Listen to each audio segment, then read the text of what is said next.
What is up, Thrive fam? CJ Finley here again with another episode of the Thrive on Life podcast. And today I have one of my best friends here in Austin, Texas, Mr. Braydon Alley, joining us back on the show.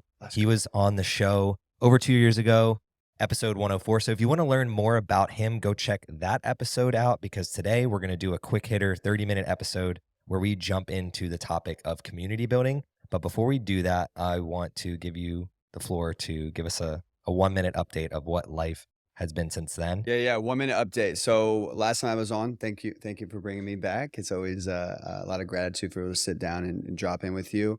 That was July of 2021. I think I remember one quote from that was maximizing my relationships is one thing I shared within that podcast. And I believe that is just expedited because I finally found the people I wanted to build with and connect with. And then now that's just been flourishing over the last 2 years and understanding where people's strengths and weaknesses are, understanding how we can support each other best. And that has led into the topic that we're going to talk about today, which is community building. How did you view community 5 years ago versus how you view it now?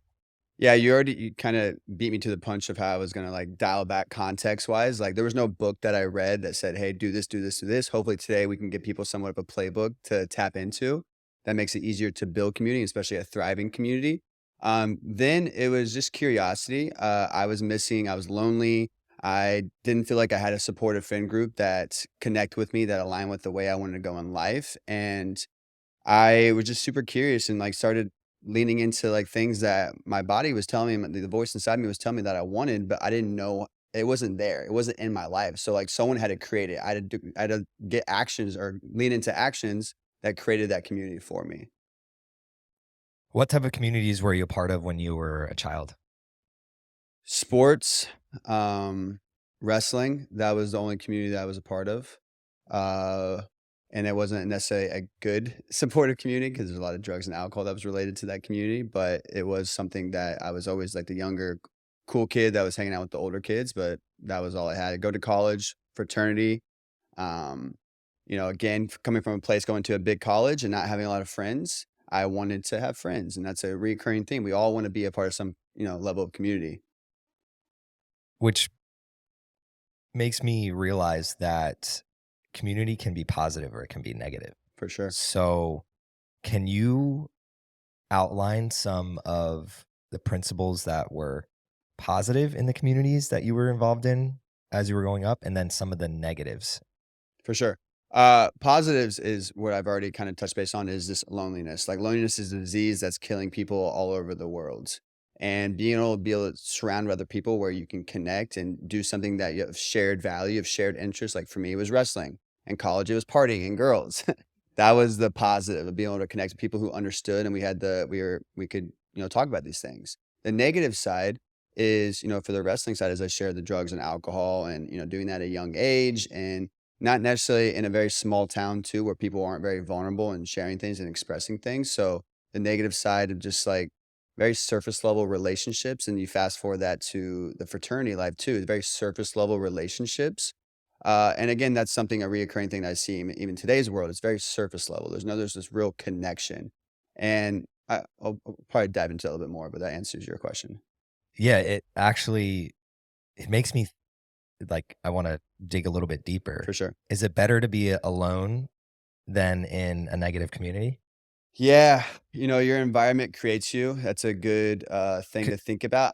Because you mentioned that like loneliness is killing people, but I also think that loneliness creates the urge to want to be surrounded by Yep. people, even if those people aren't the best for you. So this is what I did. So I had my college friends. I moved to Austin to change my environment, start life over. And I still had college friends here. I still had a community here that I could connect with and plug into that were still going out and doing these things that I didn't align with. I just separate myself. We talked about the inner work. I talked about the inner work on the podcast in July of 2021 as well, of really being alone so I can understand myself better. And that wasn't just me being alone, just sitting there with my thoughts. It was like going down and being healthier, like taking care of my physical health, taking care of different components of health so I can understand and have better alignment with where I wanted to go in life and what I was drawn to. What was the breaking point for you where you realized you needed to make a change and that community was one of the things that you wanted to involve in your life? Yeah, unfortunately, like sometimes bad things need to happen for you to hit rock bottom. So I've hit a couple rock bottoms. One was before I moved here, and then one was while I was here when I got my DWI. That was my sign from above. Is like, yo, it's time to really separate yourself from these things that aren't supporting you. I think we get in these feedback loops, whether negative or positive, or what I'd rather say supportive or non-supportive versus negative and positive. And I still was like, I was getting bigger, I was progressing, I wasn't going out as much, but it still was there. I still had like in my loop, I still was connecting to these things that did not align with me. And people I have conversations today with alcohol and other things. Like we continue to do these things that don't serve us for just out of habit and out of like not, and scared of being alone and not tapping into that loneliness to understand ourselves better. So as soon as you can break that loop, and to me, the DWI was a very loop breaking scenario where I was like, okay, it's time to make a change, or I'm never gonna live to my full potential. I'm never gonna have the fulfillment and joy that I want in my life, and it's time to make a change. I love that. And the the theme I'm kind of like thinking of right now is just because you're alone doesn't mean you have to be lonely. Yeah. And a lot of people out there, I think, confuse the two. I know what that's like to physically and emotionally be lonely, having played sports my whole life, just similar to you.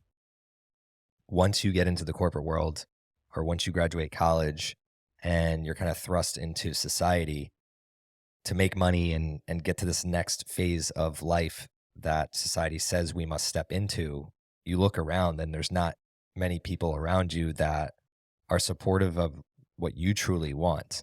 So for me, it was attaching myself to the wants of others because it felt good to just be Yep. around other people. And we know where that story ends, where it's just like late nights in bars and doing things that you don't necessarily want to do. And once you come out of that, you realize that most of the time that you were spending was out of fear Scarcity. of being alone. Yeah, Like it scarcity was, I mindset too. yeah, a fear of being alone. That scarcity mindset. Was there any books or was there any people that you felt like pulled you into a positive community that kind of like was the ripple effect to the next phase of your life? Yeah, it's interesting as evolved as a man. I believe we have the answers within all us. And I know you read a lot of books, and I love that you're able to drop like these very practical points from books. My journey with books has been like I read something and it's like I feel like I already had that answer within me. I didn't know how to make sense of it. And I think that's with everyone. Like we always are looking externally for these things, but we have the answers within inside us. But it's when we can read things that we can connect to that story and make it to what it means for us. To answer your question, like initially, I mentioned E.T. the hip hop preacher, like that was the first guy, and I till Oh to yeah. this day we still listen to him. Like that dude is the most powerful speaker of all time, in my opinion. And his words at a very young age, when I was 22 and not wanting to live, was it struck my soul and it got me up to start moving and going down this path of being healthier, and which led down the path to where I'm at today.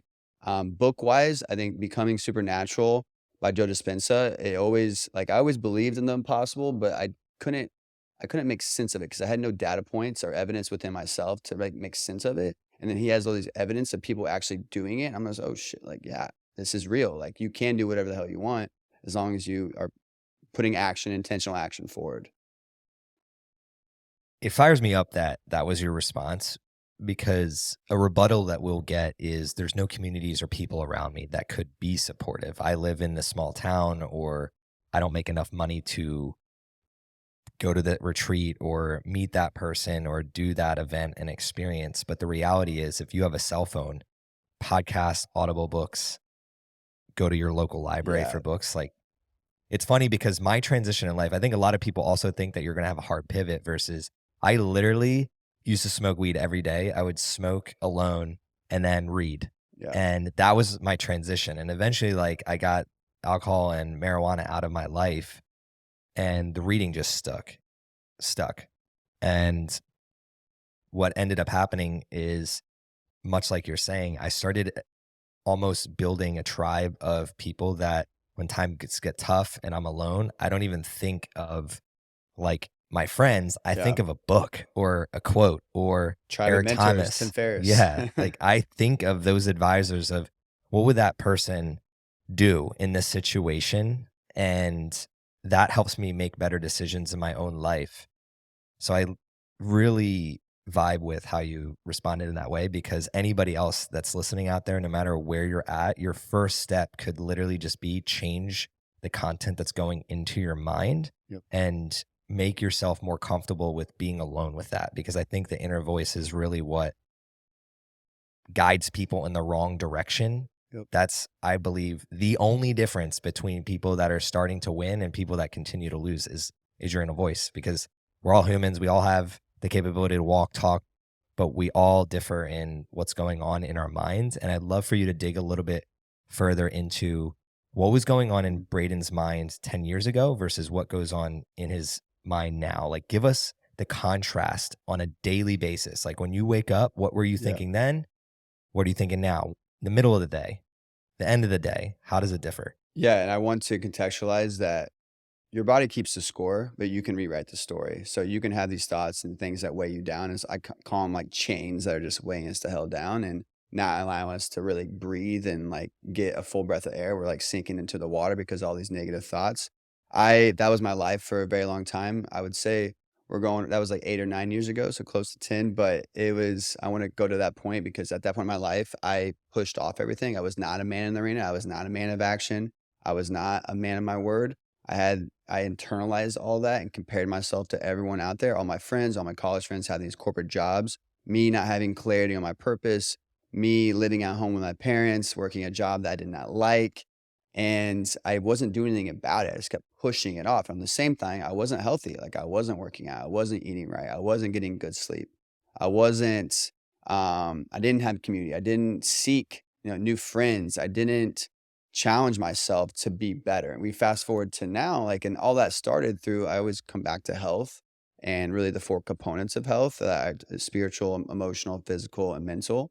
It really started with seeking challenges. And I think that was the biggest thing for mental health. And that's what I love, even the high rock shirt of never stop competing and that's what the narrative I want to continue to push. I felt as someone who wanted to take his life and is connected with people who have taken their life, like people, they just stop competing. And I wasn't competing at that point in my life. Now I'm competing at a whole nother level. And that scalability, it took, there's levels to that. You don't just like turn a switch and you're all of a sudden you're X game mode. But if you really believe in that, you can. So my version now is really creating an ecosystem and an environment where I can continue to thrive and be healthy and surround myself with people who can lift me up when I'm down, who can, connect with me and collaborate with me. And we can go do fun things and we're going to learn new skills together. It's just creating a beautiful ecosystem that makes me feel at peace and safe where I can express myself and be me. And that takes work. You don't just get those things. And that's what we're getting to the community building. Yeah, the first community that you build is a community of one. Yep. So you answered in such a wonderful way where physical, spiritual, mental health is your original community. Yep. If you focus on building yourself up, you're going to attract the community that you deserve. I would love And real quick. I would love just to explain because I got clarity on this on the road trip, and I mentioned alignment earlier. I think alignment is the most important thing that we can have. Hyper alignment of understanding us, understanding our wants and our needs in this world. And to me, when you go down those four components, you get to develop that hyper alignment. So, like the physical, like how are you eating, how are you sleeping, how are you hydrating, emotional, how are you being vulnerable, sharing your truth, how are you expressing yourself, allowing emotions to flow through you mental, how are you seeking challenges, spiritual, how do you realize that you're not the center of the universe, be of service, think about something greater than yourself. And you go down those paths, and there's, again, scalability to all those things. You're going to start having a better level of an alignment with yourself, which is then going to lead to better awareness, lead to better aligned action, but at the same time, still accepting where you're at, and especially accepting this previous version of yourself, as I talked about 10 years ago, of not loving myself. I got to love that person because now it gives me perspective of like where I was, where I don't want to go, and how far I've come. Yep. And everything that you just said, if you live in that way, you start to attract. It's a law of attraction, another book that people should read. And for me, when I think back, I started off really young, loving sports, four-sport athlete. So I would attract athletes. And then I go through high school and I become this highly functioning get good grades, really good at sports, but also really good at beer pong. So I Mm, started attracting this subset of a community and not knowing how to say no to that type of attraction. I think that is something that is deeply difficult for people to do because when you're talking about aligning with yourself, this is shit no one talks about. We go through school and there's no talk about everything that you just said. It's like show up to your desk, do your work, do it again the next day, and that is just life. But the reality is, if you want a better life, you have to wake up and take action on becoming a better person. yep. And that better person is going to attract better people around them. And those better people around them are going to be the people that support them, love them, pick them up when they're down, but then also push them to compete with themselves to get to their next level. And that's where we're going to get to this next phase of this podcast where I'd love to understand what was the first community that you consider you tried to build and how did you fail at doing so? Because I think what most people see is the now, especially in my life. They see Austin ATX CJ and I'm about to be 2 years free of alcohol, literally in like 5 days here. And if you told me that at 22, 10 years later, I wouldn't have alcohol in my life, like I would have called you batshit crazy. Not because I thought that I was super addicted to it or anything like that, but I didn't realize the toll that it was taking on my physical nature, my mental nature, emotional, and then my community, like it does when I'm clear and I can see it now that Mm. how much of a negative it had on my life.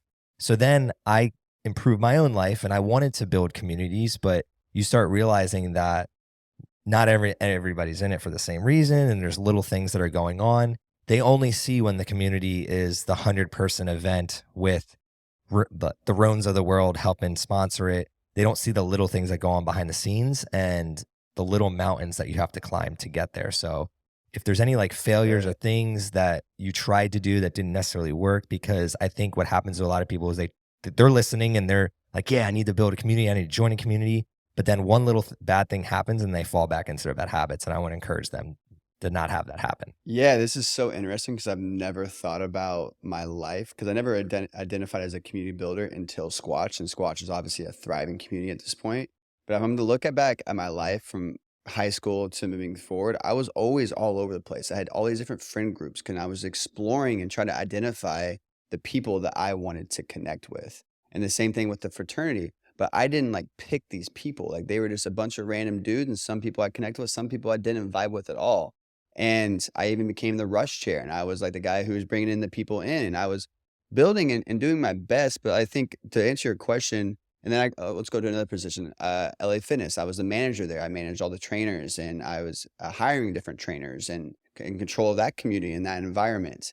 But if I was to look back, two things that I think are super important. One is knowing your people, like, and that starts with knowing yourself. When I was in these constructs of the fraternity and LA Fitness, like there was people already there that were there before me, and it made it very hard for me to really feel like I could lean into and express the things that I wanted. It even happened with Squatch early on. There was people that were there before me, and it was very hard for people to like catch on and like I'm not trying to step on anyone's toes. I'm just trying to do these things and want people to, join this ride with me, but there's always resistance, egos get in the way and things of that nature. So I think there's a level of dissolving ego when it comes to building community. And I think I had a little bit of that as a younger person coming into these places and knowing how to communicate instead of like telling people what to do, like trying to make them involve, Mm. with the mission itself and get them to connect with their own version of that. Right. And then I think the other part is just believing in myself. I never pressed all the way in or really went all the way in and understanding because I was still in the journey of understanding myself and like in the type of people, but I didn't believe in myself for the longest time. That's where the Becoming Supernatural book came in, and then building a lot more confidence with fitness and high rocks and things of that nature. But I would say the belief that's I didn't believe in myself. So if you don't believe in yourself, you're already setting yourself up for failure. And it's okay. It's a learning experience. And then one is knowing how to communicate and like dissolving ego and go from a place of survival of the community versus survival of the fittest. And understanding the third one is like environment is so important. That's why we talked about early on of like, I moved here to change my environment. We talked about the information that we consume. And unfortunately, there's going to be people that are going to have resistance. It's just natural in human beings that there's going to be resistance, especially if they've been around for a long time or older generation or just a different philosophy on life, how can you challenge yourself to be a better communicator to get them involved and keep the container open to where they feel like they're welcome to be involved versus starting to push them out? And I learned that early with Squatch too, because I was guilty of that, of like just done wasting my time on certain people. But that is not the type of person I want to be, the type of leader I want to be. I want to create a container where everyone can feel welcome. We don't need to be for everyone, but we can at least have that door open where people feel like they can be involved. I was going to pinpoint the word involved and you ended on it. So it's kind of serendipitous. We got Yash here in the building with us, Mr. Serendipity himself. I love that word when it comes to community building, because in the beginning, you also mentioned the word ego. In the beginning of anybody's community building journey, the ego wants us to go from 0 to 5 to 10 to 100 people as quickly as possible. But the reality is you can't force somebody to want to be involved in your community. And I think that's the construct that a lot of people have when they go to build their first community. They want to force people to help them or force them to show up in ways that aren't natural to them. And what Squatch does so beautifully, and it started with the founder, Jason Sabala, he opened up the warehouse and basically it just became a congregation of people that really loved that atmosphere.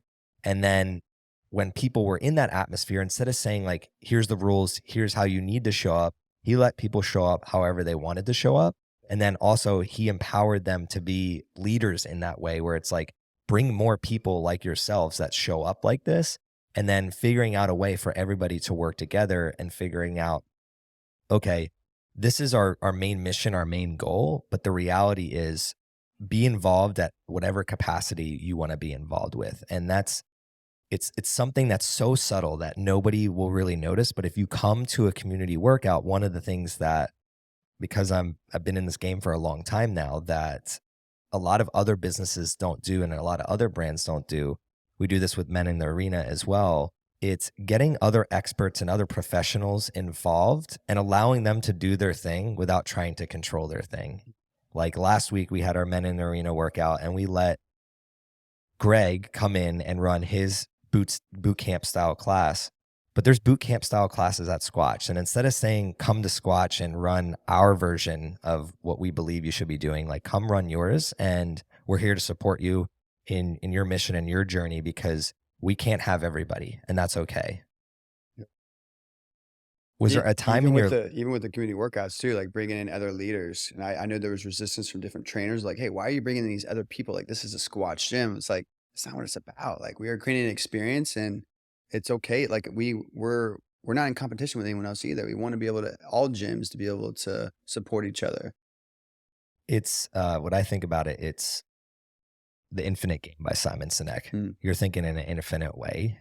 One, there's only so many members that we can serve.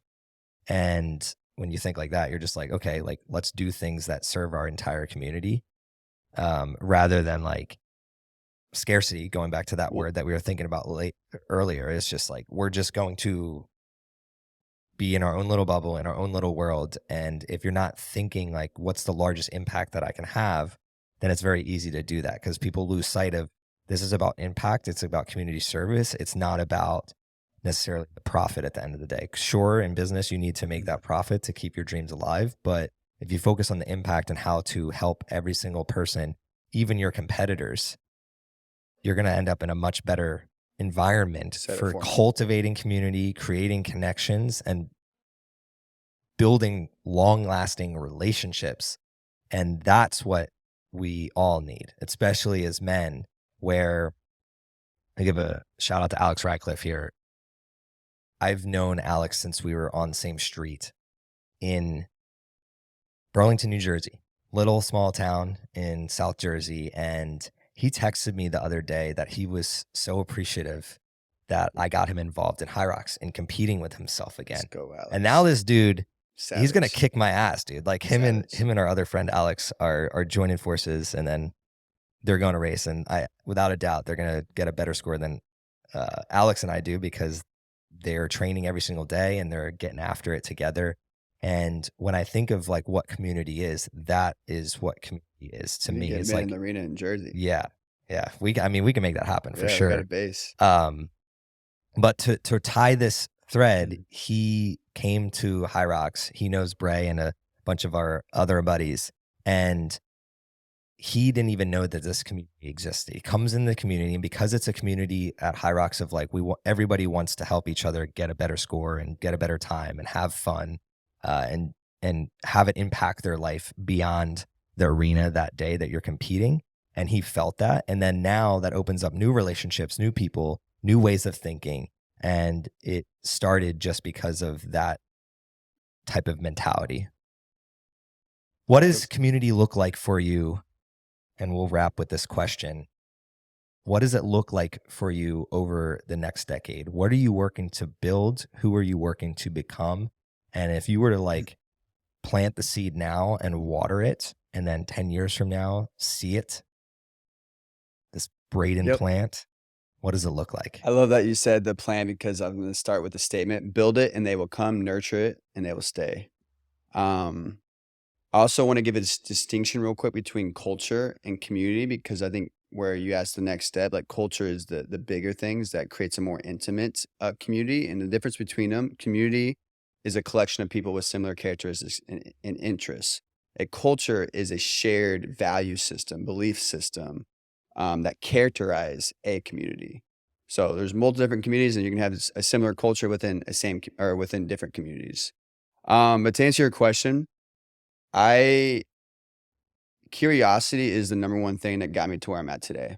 Curiosity with myself, of being healthier and understanding the things that I'm drawn to. So that will always be a foundation of me moving forward. And that's I say that because that is the first step for everyone. Curiosity within myself and then curiosity about other people. So when you're going to these different events, I always like say like how many names can you remember? How many little tidbits can you remember about other people? And be curious. And if you want to be interesting, you need to be or if you want to be interesting, you need to be interested in other people. So start with curiosity. Fast forward to over the coming years, like building a culture is what I'm more passionate about. It's we have no problem in getting people together and bringing people. Now it's like how can we develop a certain value system and belief system that is good for the greater good of the community, but also the greater good of the world. And that's where the content and stuff that we're building will inspire other people. Uh, but what that value system looks like is it's a open community, meaning that, well, no, it's built on being seen, loved, and understood. I think every single human being wants that. That's why every single person is craving being part of some form of a community. If it take that step further, every single person is craving more intimate type of relationship, platonic and remote and romantic. And I think every that ties into being seen, loved, and understood. Seen, how can we help people to feel seen? Okay, make them feel like they're a part of the process, a part of the building process. Like with Men in the Arena, we've been very clear, like, hey, we are building this as we go. We just want to get the ball rolling because this is something that we're passionate about. And that's where that curiosity got in. I got, hey, I'm passionate about this thing. And because you're passionate about it, you have the energy to allocate towards it. Because you're building community, there's not a lot of money in it, like in terms of monetary value in the very beginning. And that's not something that we're even driven by because we know the back end of what it creates and how it connects to our brands and things of that nature. That is not the purpose that's driving it. The purpose is us being men of purpose and what that means. But the curiosity, find the passion. The passion then provides the fuel, and then we go back to seen, love, and understood. Seen is like make people feel part of the process. Loved, be real, be transparent, be vulnerable, be expressive, bring the energy to these communities. And then understood is like ask for feedback. I don't know everything. And I think within that curiosity and that introspection with yourself, you need to identify what your strengths are, identify what your weaknesses are. Not, I believe every person has certain gifts in the world. We are not here to have all the freaking strengths. We're here to work and collaborate with each other and identify which strengths that we want to work with. We were just listening to Sam Parr on the way here, and he was talking about like how he identifies. He didn't say specifically strengths, but that's what I took from it from different people. And he's like, I'm going to hang out with this person because we're going to work with each other at some capacity. He sees strengths that he likes. I'm like, I'm going to work with this person, and that's very real and transparent. And it's a fruitful relationship, even if it has a monetary value to it. But we're working together because we were designed to work together. Um, Forget the main question. You said, where are we going in 10 years? 10 years, man. the Squatch and Men in the Arena, I really believe that, in the terms of nurture, I'll get back to that, but I really believe that all world peace starts with inner peace. And then that inner peace allows you to find your community within, because you have better alignment and you're just a healthier individual. And I want every single human being to have that. So having a Squatch community like that, or a Men in the Arena all over the US, all over the world, I know as a global effect that it will have. And that's why I also believe in the fact of this, we're not competition, supporting other leaders and supporting other gyms, because that impact, as you were alluding to, is not only is we're doing a service for our community, but also a service to the world, because that energy what's the word I'm looking for? Goes into the home. Goes into the home. For sure. Everything starts and ends in the home. Yeah, just to wrap that up, nurturing it, that is, how can you create more impactful connections for every single person? Because anybody can bring people together. I see it all the time within Austin, but how can you create lasting relationships for these people moving forward? And that's doing more like we were going to go learn bow hunting. We're going to go kill a boar. We'll wrap there. You're going to go have fun. Yeah. Keep it light and keep it fun. And that's something that we didn't touch on until the end here. It was a very value-packed and driven episode. Thank you so much for coming here today. I want to convey, though, how much fun it is to build communities if you're doing it in the right way, because those connections, those people that you empower, the conversations you're having, it'll fire you up. And it just gives you that purpose and that drive to show up every single day, not only for yourself, but for everybody around you. And it's awesome to see you kind of blossom and doing more and more of that, but also spending less energy on your weaknesses and really just driving into what are you strong at. I love how we're wrapping the episode with that, because you'll have zero energy if you're trying to be the best at everything. Align with what you really want to be great at and hammer that home, and then align yourself with other people that can be, Zach Pograb has this saying, like, board of advisors. Bring those people around you and you'll go so much further together. That's why we have the tagline, strive together, thrive together. My biggest takeaway on this episode was that involved word. The first thing that you can do if you've listened to this podcast here today with me and Bray is ask yourself, how can you be more involved with yourself first? Can you eat better? Can you sleep better? Can you go for a run? Can you join a new gym? How can you be in line with yourself and your best self starting today? And then the next thing I want to ask you is, how can you involve yourself in somebody else's life at a greater capacity? It could look like calling your parents. It could look like calling your brother or your sister. It could look like going to a community service event where you're giving back to underprivileged kids. It could look and act in so many different ways, but I want you to do those two things. How can you be more involved with yourself, and how can you be more involved with other people around you? And the last thing I'm going to ask of you here today is give us that 5-star rating and review, and share this episode with somebody that you believe could benefit from it. This is CJ Finley with the Thrive on Life podcast. Thrive on, y'all. Stay blessed.